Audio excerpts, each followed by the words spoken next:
ہوا رحمتوں کی چلی، ٹھنڈی ٹھنڈی ہوا رحمتوں کی چلی، بن کے موج کرم مصطفیٰ آ گئے، بن کے موج کرم مصطفیٰ آ گئے۔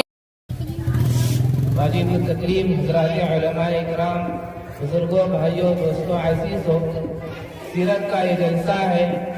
عام طور پر لوگوں میں یہ بات مشہور ہے کہ پیارے آقا محمد رسول اللہ صلی اللہ علیہ وسلم کی ولادت اور آپ کی پیدائش 12 ربیع الاول کو بھی ہے، لیکن حضرات علماء کا اس کے اندر اختلاف ہے کہ آیا ہمارے نبی کی ولادت 9 ربیع الاول کو ہوئی یا 2 ربیع الاول کو ہوئی۔ بعض علماء لکھتے ہیں کہ ہمارے نبی کی ولادت 9 ربیع الاول کو ہوئی ہے، اور بعض علماء فرماتے ہیں کہ ہمارے نبی کی ولادت 2 ربیع الاول کو ہوئی ہے۔ حضرات علماء کا اختلاف اپنی جگہ پر، لیکن راجح قول یہی ہے کہ ہمارے نبی کی ولادت 12 ربیع الاول کو ہوئی ہے۔ ہونا تو یہ چاہیے تھا کہ سال کے 12 مہینے کے 30 دن کے 24 گھنٹے حضور پاک صلی اللہ علیہ وسلم پر کثرت سے درود شریف پڑھا جائے۔ ہمارے نبی کا مقام بہت بلند، بہت اونچا ہے۔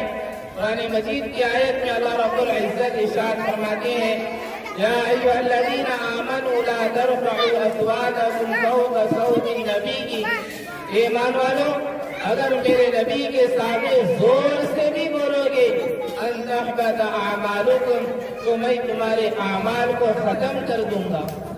اللہ نے قرآن میں ہر نبی کو نام لے کر کے پکارا، لیکن ہمارے نبی وہ نبی ہے جس نبی کو اللہ نے قرآن میں پیارے الفاظ سے پکارا، کہیں یا ایھا المزمل کہا، تو کہیں یا ایھا المدثر کہا، تو کہیں یا ایھا الرسول کہا، تو کہیں یا ایھا المبلغ کہا، تو کہیں انا ارسلناک شاہدا ومبشرا ونذیرا کہا، تو کہیں وداعیا الی اللہ باذنہ وسراجا منیرا کہا۔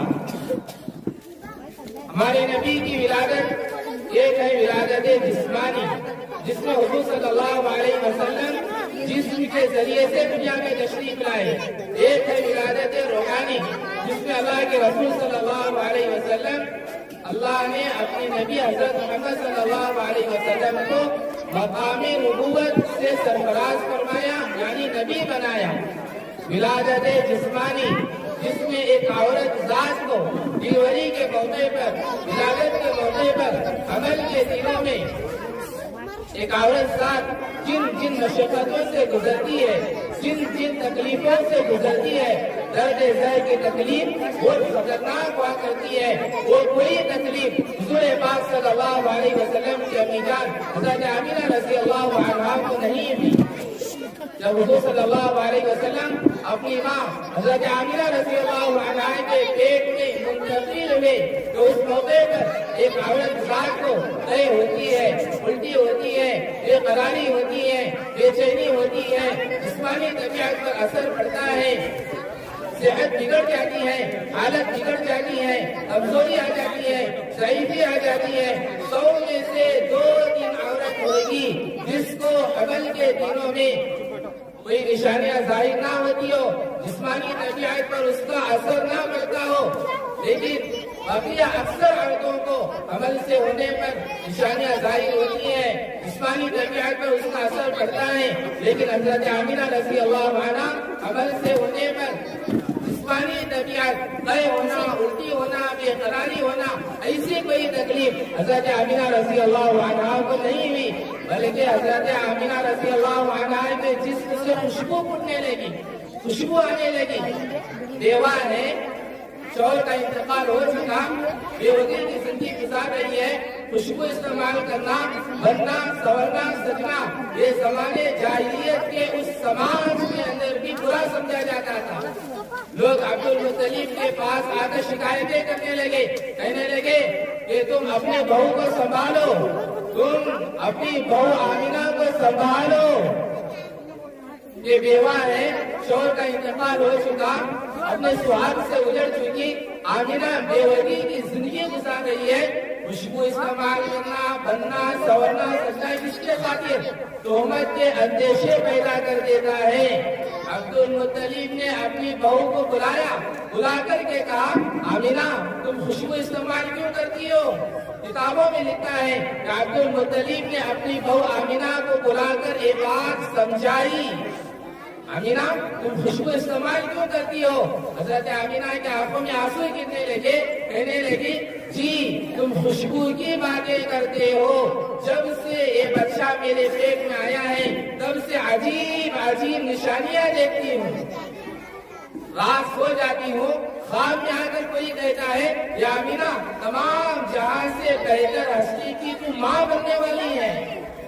دھوپ پہ چلتی ہو, بادل مجھ پر سایہ کرتا ہے, درختوں کے پاس سے گزر کرتی ہو, سلام کرنے کی آوازیں آتی ہیں, چٹانوں کے پاس سے گزرتی ہوں, سلام کی آوازیں آتی ہیں. کوئی پتھر پاؤں کے نیچے آ جاتا ہے تو روئی کی طرح نرم ہو جاتا ہے. جب میں اپنے سہیلیوں کے ساتھ پانی لینے کے لیے کنویں پر جاتی ہوں, میری سہیلیاں رسی اور ڈول سے پانی نکالتی ہیں, لیکن جب میری باری آتی ہے پانی نکالنے کی تو پانی خود بخود کنویں کے اوپر آ جاتا ہے.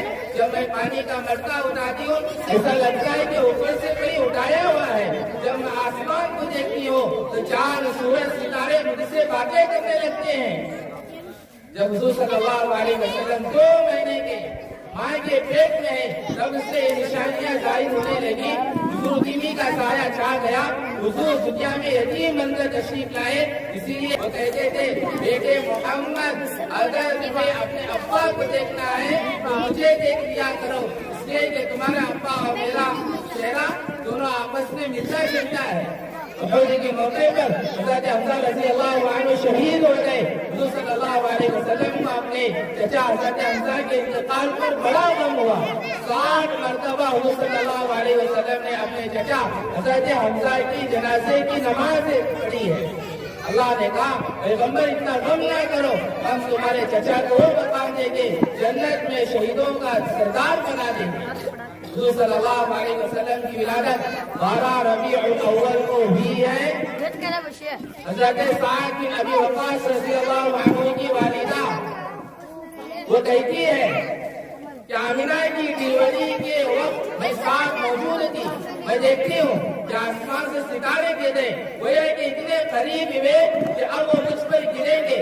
حضرت سعد بن ابی وقاص رضی اللہ عنہ کی والدہ وہ کہتی ہے, میں ڈلیوری کے وقت آمینہ کے ساتھ موجود تھی.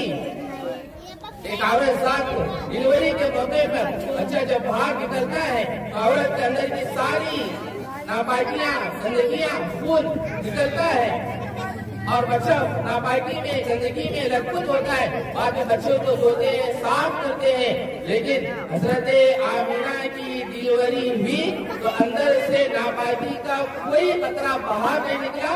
حضور صلی اللہ علیہ وسلم صاف شفاف دھلے ہوئے باہر آئے اور لوگ بچے بغیر ختنے کے پیدا ہوتے ہیں. حضور صلی اللہ علیہ وسلم ختنے کے ساتھ دنیا میں تشریف لائے. حضرت سعد بن ابی وقاص رضی اللہ عنہ کی والدہ وہ کہتی ہے, بچہ پیدا ہو گیا, ایسا حسین چہرہ, خوبصورت چہرہ کہ حضور صلی اللہ علیہ وسلم کہتے ہی پورا گھر روشن ہو گیا, خوشبو سے مہک ہو جائے.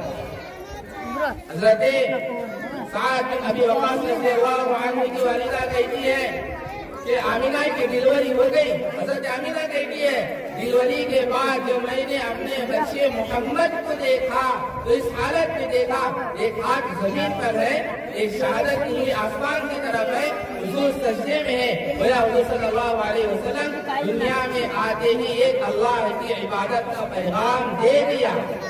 اسی شاعر نے کہا, سلام آمینہ کے لال محبوب سبحانی, سلام فخر موجودات, فخر نوع انسانی, تیرے آنے سے رونق آ گئی گلزار ہستی میں, شریک حال قسمت ہو گیا.